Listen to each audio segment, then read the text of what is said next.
Pero, ¿qué es el gradiente de concentración? Yo en las guías les puse como para que lo pudieran completar. ¿Qué entienden ustedes por gradiente de concentración?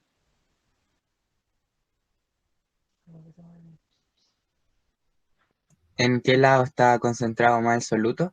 ¿Si en el exterior o en el interior de la célula? ¿Ya? Claro, está un poco asociada a la definición a eso, pero más que si, o sea, el hecho de que esté más a un lado o más al otro establece una diferencia, ¿cierto? Porque en un lado tenemos mucho, en el otro poco, entonces existe una diferencia de solutos entre dos medios. Y lo importante es que estos medios van a estar separados por una membrana. Entonces, acá, en la siguiente imagen, tenemos una porción externa de la membrana, una porción interna, o sea, una porción externa de la célula, una porción interna de la célula y una membrana, como pueden ver ahí con todos sus fosfolípidos. ¿Ya? En la porción externa tenemos todos estos puntitos azules. ¿A qué creen ustedes que van a corresponder esos puntitos azules?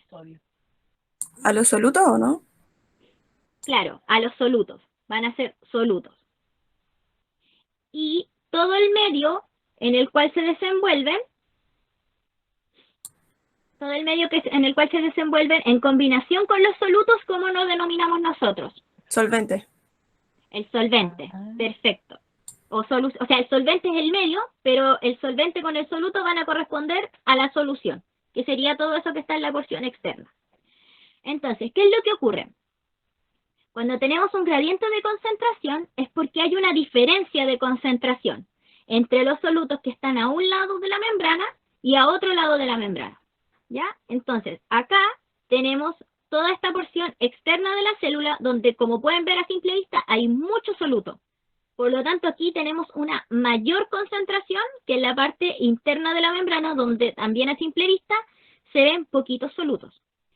El tema de la concentración es algo que tienen que tener súper claro y que no es solamente el número o la cantidad que hay de soluto, sino que es la relación entre el número de soluto y el medio en el cual se encuentra. ¿Ya? Para poner un ejemplo un poco más fácil. Por ejemplo, de nuevo lo dije. Ya.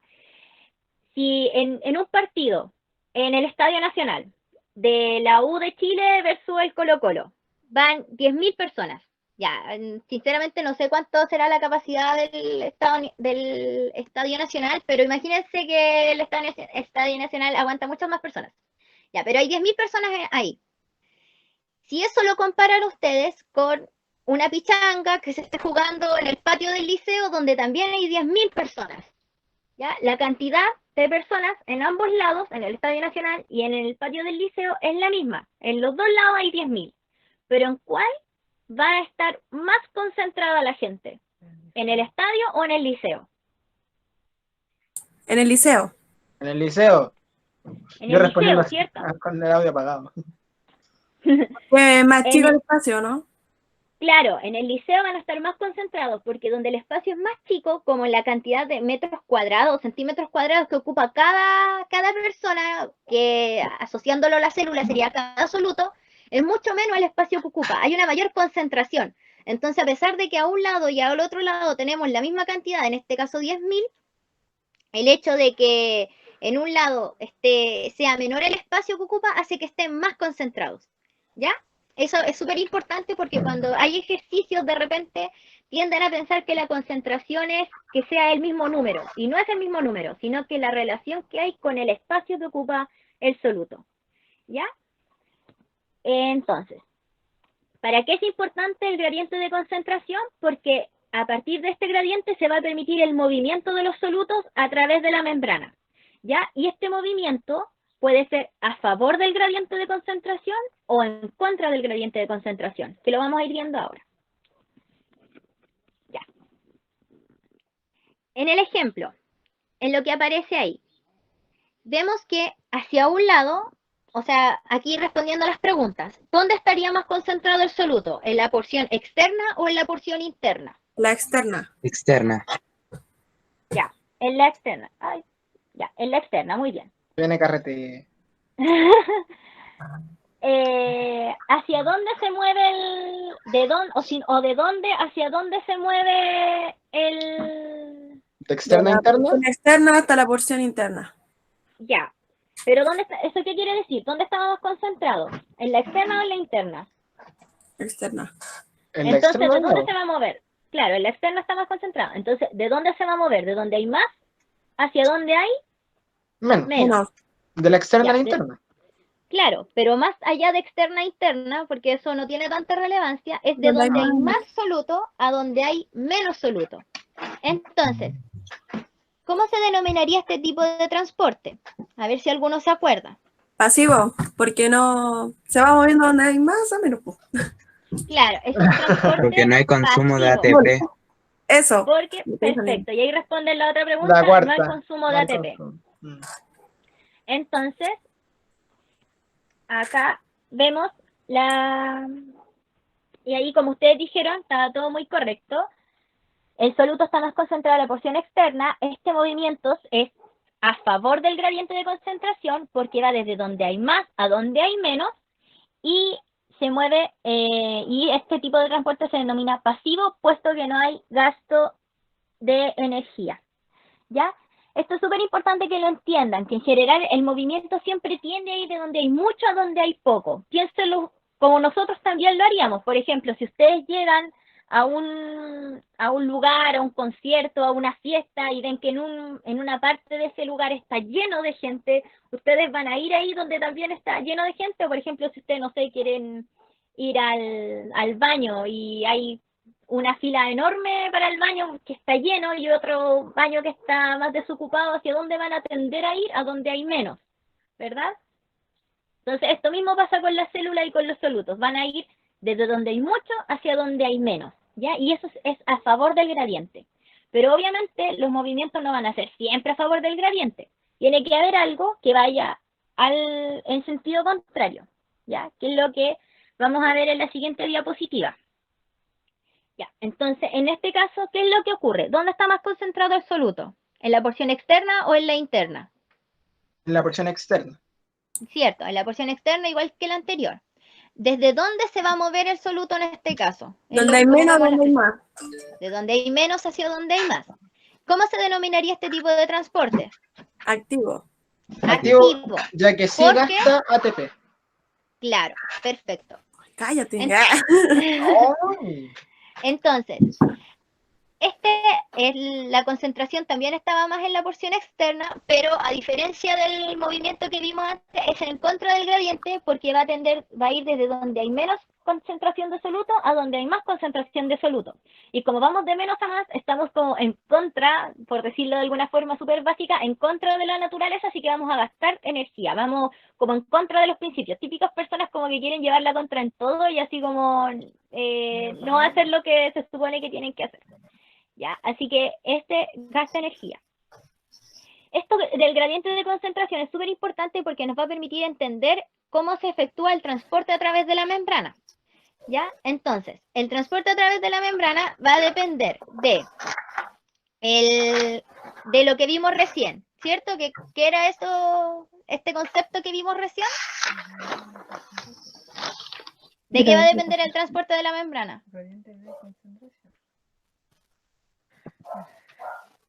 Del gradiente de concentración. Del gradiente, ¿cierto? Del gradiente de concentración, de eso va a depender el movimiento. Y este gradiente de concentración va a ser de dos tipos, como vimos al principio. A favor o en contra del gradiente, ¿ya? A favor existen tres tipos de movimiento que van a ir a favor del gradiente de concentración. ¿Alguno recuerda cuáles eran?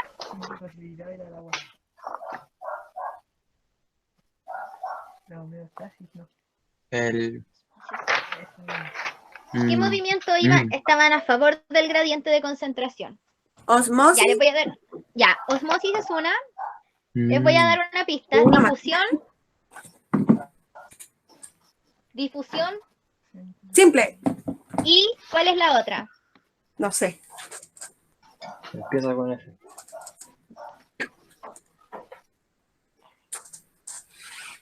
Ya, es la difusión facilitada. Ay, me comí el... Ya, y en contra del gradiente, bueno, ya se lo soplé porque está ahí escrito, es el transporte a través de bombas, ¿ya? Pero además de eso, además de lo que depende del gradiente de concentración, existe otro tipo de transporte, como está acá como en el cuadrado negrito, para que ustedes me digan cuál es, que depende del... es para moléculas más grandes, ¿ya? Que se denomina transporte en masa y que existen de dos tipos. El transporte en masa para moléculas muy grandes, que involucra a la membrana casi por una parte entera de la membrana.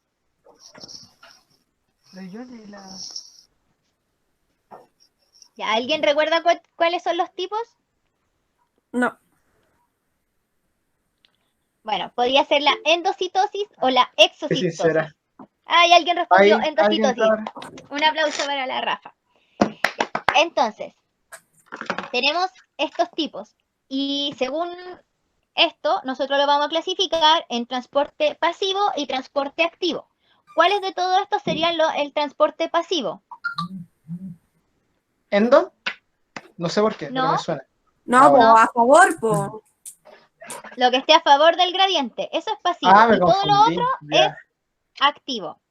El transporte en masa, endocitosis o exocitosis es activo porque transporta moléculas tan grandes, y vamos a ver después cómo es su mecanismo, Ocupa energía, que ¿no? en el fondo requieren de energía, ¿ya? Independiente como más allá del gradiente.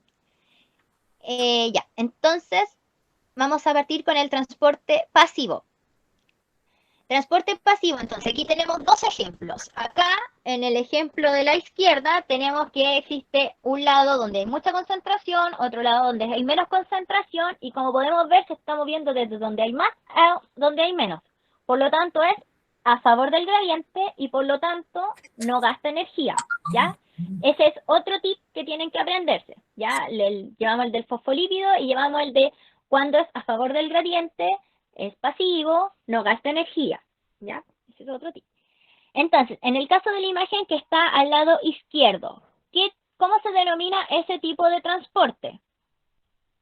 Que ya mencionamos antes. ¿Difusión simple o no? Difusión simple, perfecto. Y en la imagen de la derecha vemos que la flechita pasa a través de una proteína.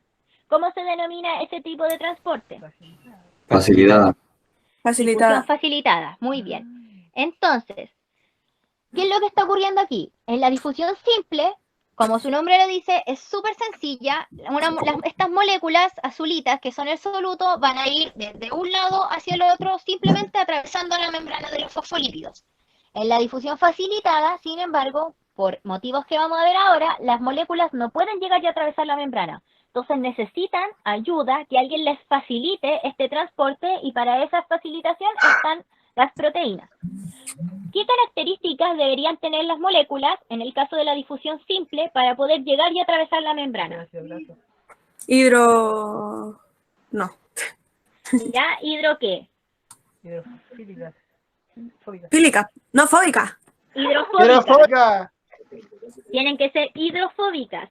¿Por qué? Porque como eran las colitas de la membrana, ya sea de Hidrofóbica. los fosfolípidos, hidrofóbicas, ¿cierto? Entonces las colitas no van a dejar pasar nada que se asemeje al agua, ¿ya? Van a dejar pasar cosas que sean hidrofóbicas, que sean aceitosas, por decirlo de alguna manera simple. ¿Cómo tienen que ser también estas moléculas? ¿Grandes o pequeñas? Pequeña. Pequeñas, ¿cierto? Para que puedan atravesar la membrana. ¿Ya? En el caso de la difusión facilitada, ¿cómo serían las moléculas? Hidrofílicas, Hidrofílica. lo contrario, o un poco más grandes, ¿ya? Entonces, y lo otro que falta son que me mencionen es los iones, ¿ya? Las moléculas con carga iónica no pueden atravesar la membrana de forma simple, tienen que hacerlo a través de una proteína. Para eso existen muchos canales. Entonces, acá está descrito en la diapositiva Moléculas pequeñas, moléculas sin carga, apolares, también llamadas hidrofóbicas, van a atravesar por difusión simple. Y las moléculas grandes, con carga, que sean polares e hidrofílicas, van a atravesar la membrana a través de la proteína. Acá ¿Qué hay otro significa que sea esquema. apolar? ¿Ah? ¿Qué significa que sea apolar o polar? Ya, mira, que sea, decir que es apolar es lo mismo que decir que es hidrofóbica. Ah, lo ¿Ya? mismo. Ah, Que sea polar es lo mismo que decir hidrofílica. ya. ¿Vale? Eso- Ya, son sinónimos. Gracias. Ya, entonces acá tenemos un esquema como con ejemplos de moléculas. En el caso de la difusión simple, los gases como el oxígeno, el CO2 o dióxido de carbono y el nitrógeno, que son moléculas pequeñas que no tienen carga, pueden atravesar la membrana por difusión simple. El etanol también es una molécula pequeña que puede atravesar, que no tiene carga y que puede atravesar la membrana por difusión simple. El agua y la urea son moléculas que pueden atravesar la membrana por difusión simple, pero como vemos acá la flechita, es en ciertos casos y no tienen tanta facilidad como las otras que mencioné antes. Pero de que pueden hacerlo, lo pueden hacer. Y finalmente, moléculas grandes, polares, pero sin carga, como la glucosa, no pueden atravesar la membrana de forma simple, pero para esto existen proteínas que van a permitir su traspaso. De hecho, existen transportadores de glucosa que van a permitir, por ejemplo, cuando uno come un chocolate o algo así, que van a permitir la absorción de la glucosa desde la sangre hacia el interior de la célula. No llega y pasa así sola por la membrana, sino que pasa a través de una proteína. También los iones, como el cloro, el potasio, como podemos ver aquí, el calcio, todo eso no pueden llegar y atravesar la membrana. Necesitan de proteínas también, que les permitan el paso, ¿ya? De hecho, existe un transportador de cloro que está en los pulmones y que en algunas personas produce, o sea, está alterado un gen que tiene relación con este transportador de cloro y que va a producir una enfermedad que es la fibrosis quística, ¿ya? Que es cuando hay un déficit de este transportador de cloro. Y tenemos las moléculas polares con carga en el último ítem, que ya son los aminoácidos, ATP y otras cosas más que también van a requerir de proteínas para poder atravesar la membrana, ¿ya?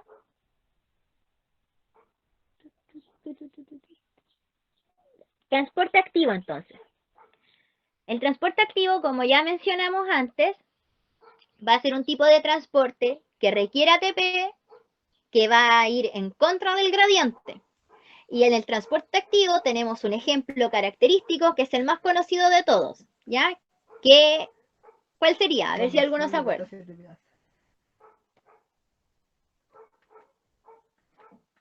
Un ejemplo súper característico es como lo que tienen que saber de este tipo de transporte activo. Empieza con bomba. La bomba sodio-potasio. Sí, muy bien.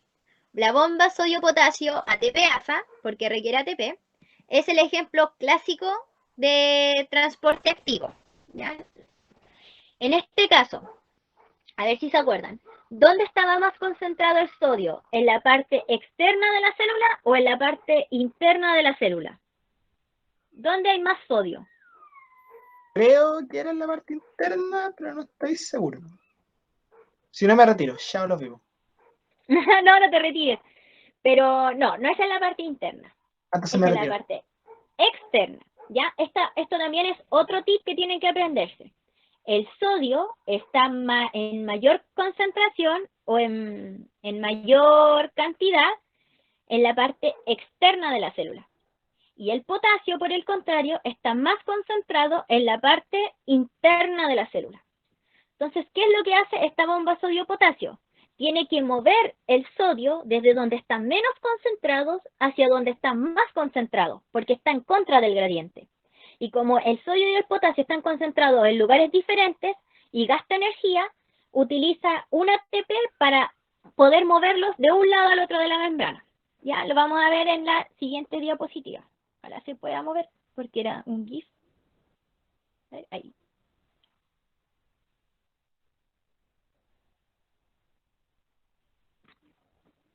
Ya, ¿se mueve o no? A mí se mueve. Es un GIF. Sí, sí se mueve. Sí, Ya. sí se mueve.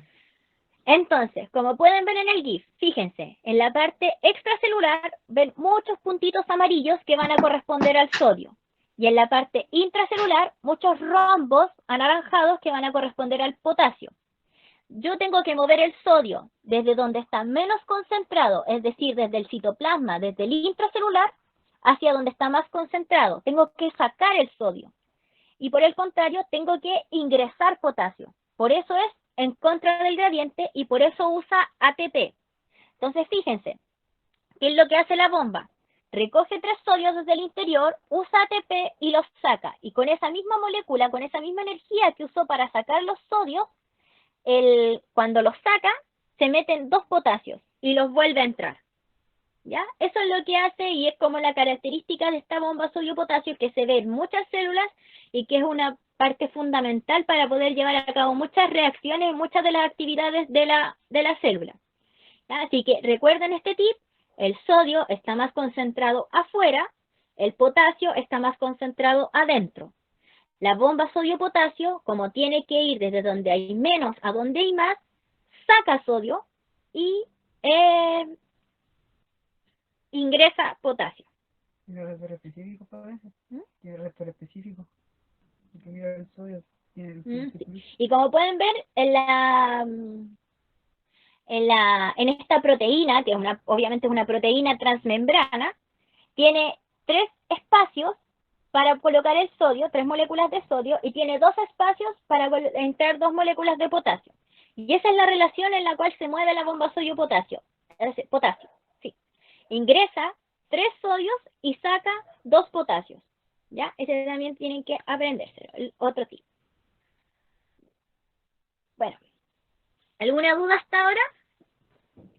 ¿Es súper selectivo o no? ¿Es la característica de la membrana que es selectiva? Ya, entonces, avanzando. En el transporte en masa. ¿Qué es lo que ocurre en el transporte en masa? Tenemos por un lado, acá en la imagen de la izquierda, como pueden ver, existe mucho soluto en la parte externa de la célula o de la membrana. ¿Y qué es lo que hace? Que la membrana se empieza a recoger. O sea, es como imagínense una plasticina que ustedes empiezan a moldear y a colocar algo dentro de esa plasticina hasta que en algún momento la moldean tanto y la van apretando tanto y estrechando tanto que se rompe. Y queda ese circulito que vemos ahí. Ay, se me cambió la diapo. Ahí. Queda ese circulito. Ya que se ve al final con el contenido que estaba en la parte externa de la célula e ingresó a la célula, el citoplasma, en forma de una vesícula que está formada por la misma membrana. ¿Ya?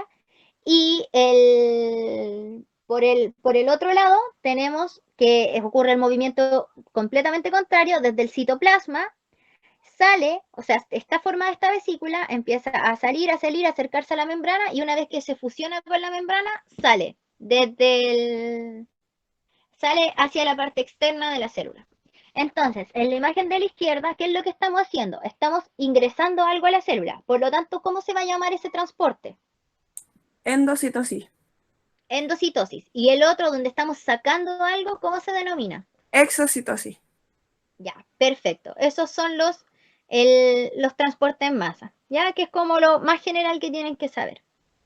Y acá vemos, bueno, esperando que se cargue, y acá una representación, también un GIF de cómo es el transporte en masa, como desde el interior de la célula sale hacia el extracelular o desde el extracelular ingresa a la célula. Ya. Y bien. Vamos en la osmosis. ¿Cuál es la característica de la osmosis? Solo mueve agua. El agua. Ya, es un movimiento de agua, ¿cierto? ¿Y cómo se mueve el agua? ¿De dónde hasta dónde? ¿O de dónde hacia dónde? Donde hay más solo, donde hay menos agua. De menos a más. No. De más a menos. Ya. Ojo ahí ¿de qué están hablando? El agua se mueve desde donde hay por decirlo de alguna forma, en favor del gradiente de concentración, porque va desde donde hay, por decirlo de alguna forma, una mayor cantidad de agua, entre comillas, hacia donde hay una menor cantidad de agua.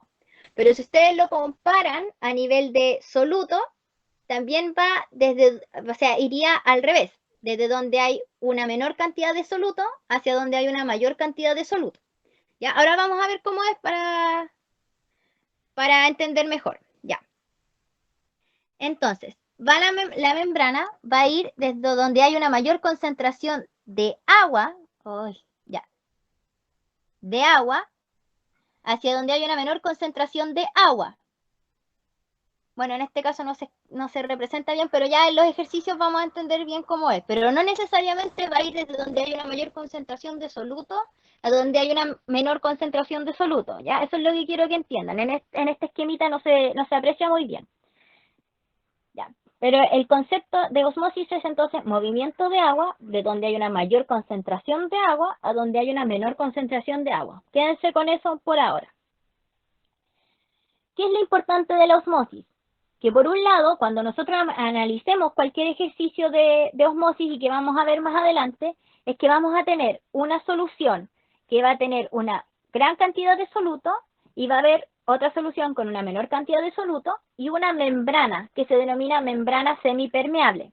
Esta membrana semipermeable, ¿a qué hace referencia? A que va a permitir el paso solo de ciertas sustancias. En el caso de la osmosis, ¿a qué va a permitir el paso de la membrana? Al agua, para que puedan de alguna forma igualarse las concentraciones. Bueno, el agua se va a ir moviendo entonces desde una solución hacia la otra. ¿Cuándo va a parar el agua de moverse? Hasta lograr la isotonicidad. ¿Qué significa isotonicidad? Ya, esto lo vamos a ver ahora en el siguiente ejemplo. Ya, miren, tenemos estas tres soluciones. La solución 1, 2, 3, y como pueden ver, todos los circulitos celestes o azules van a corresponder al agua, al solvente. Y los cuadraditos rojos van a corresponder, en este caso, a la sal, que va a ser el soluto. Si nosotros comparamos la solución 1 respecto a la 2, ¿cómo son? A simple vista.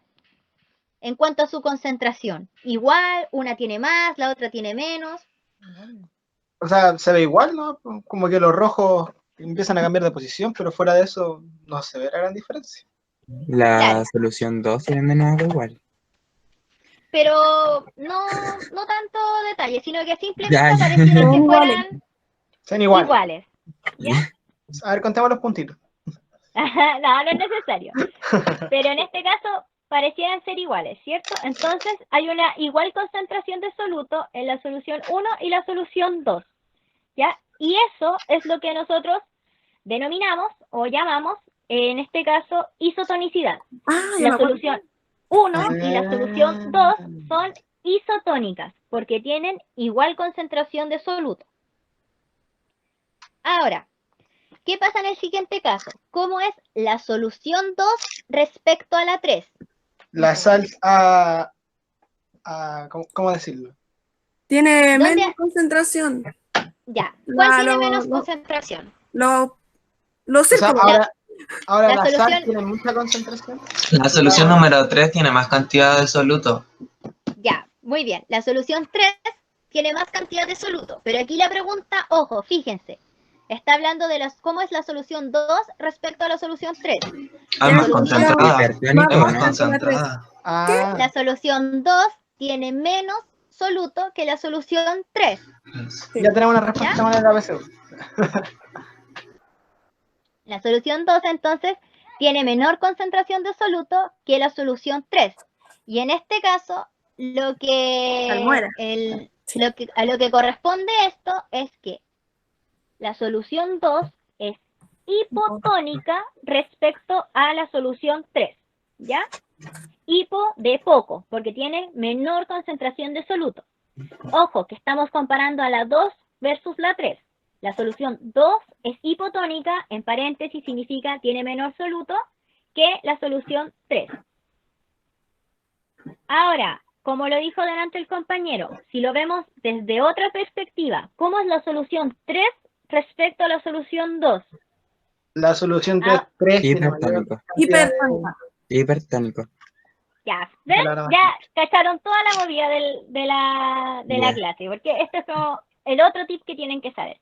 Hiper- Ahora estamos comparando la 3 con la 2. Entonces, la solución 3 tiene una mayor concentración de soluto que la 2, por lo tanto, la solución 3 es hipertónica respecto a la 2. Qué ¿Entienden enredado. la diferencia? Que depende de qué es lo que estemos comparando, qué es lo que va a ser hipertónico, hipotónico o isotónico. Sí.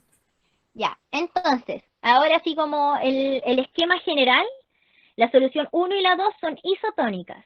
La 2 respecto a la 3 es hipotónica y la 3 respecto a la 2 es hipertónica. Estos conceptos de isotonía, hipotonía e hipertonía siempre se usan cuando se comparan dos soluciones, como está destacado ahí en amarillo. Tú no puedes decir, la solución X es hipotónica y listo, quedar ahí. Eso está mal, porque tienes que decir respecto a qué es hipotónica. ¿Ya? Estos conceptos no se usan aislados, se usan siempre comparando dos soluciones. Y eso es lo que a veces caen en algunos ejercicios que tienden a verlos de manera aislada. Y no, siempre se tienen que comparar dos cosas. ¿Y no ¿Vale? se pueden Ese es el comparar más de otro dos? Sí, pues también podrías decir, por ejemplo, la solución 1 es isotónica respecto a la 2, hipotónica respecto a la 3. Sí, también se puede decir de esa forma. O la solución 3 es hipertónica respecto a la 2 y respecto a la 1. Existen muchas formas de jugar con esto, pero lo importante es que siempre sean mínimo dos comparaciones, obviamente. Ya. O sea que se podría hacer una, por ejemplo, una solución a ver, es que no sé cómo explicarlo. No que sea una y una, sino que una comparación con dos. Y que puede ser que la una es isotónica a esas dos o hipotónica a esas dos. No sé si me Sí, explico bien, pero no sí, tiene que por ser ejemplo, realmente de una en y la, una. sí, pues en la parte 3, o sea, en este caso, la solución 3 es hipertónica para la 2 y para la 1. ¿Se entiende? Sí, ya vale. Es hipertónica para las dos porque, bueno, justo estas dos son iguales. Pero eso, existen muchas formas de jugar con esto, pero entiendan, tienen que tener claros los conceptos de isotonía, hipotonía e hipertonía, que dependen de la concentración del soluto, en donde está más, menos concentrado o igual de concentrado. Y lo que hace la osmosis es ir hacia la hipertonía. El agua va a ir hacia donde hay mucho soluto para poder diluirlo. Por ejemplo, si ustedes se hacen un café y por X motivo, no sé, se confundieron y le echaron así 5 cucharadas de azúcar. ¿Qué es lo que pasa con ese café? Está muy concentrado, tiene mucho soluto, mucho azúcar. ¿Y qué es lo que hacen ustedes para poder diluirlo más? Agregarle más agua. De esa forma se va diluyendo. Entonces, lo mismo pasa aquí con la membrana. ¿Qué es lo que hace el agua? El agua, por ejemplo, si hay una membrana que es solamente permeable al agua, el soluto nunca se va a mover de donde está. Entonces, ¿qué es lo que hace como la célula? Mover el agua. Y si tengo un lado que hay mucho soluto, va a mover el agua hacia ese lado para que ese soluto se diluya. ¿Ya? Entonces, en eso principalmente consisten casi todos los juegos de osmosis, que vamos a ver ahora. ¿Ya? Bueno, Tengo una ahora duda. dime. ¿La osmosis es en tanto en la célula vegetal y el animal? Sí, en las dos células, vegetal y animal, puede ocurrir la osmosis. Ya. Ya,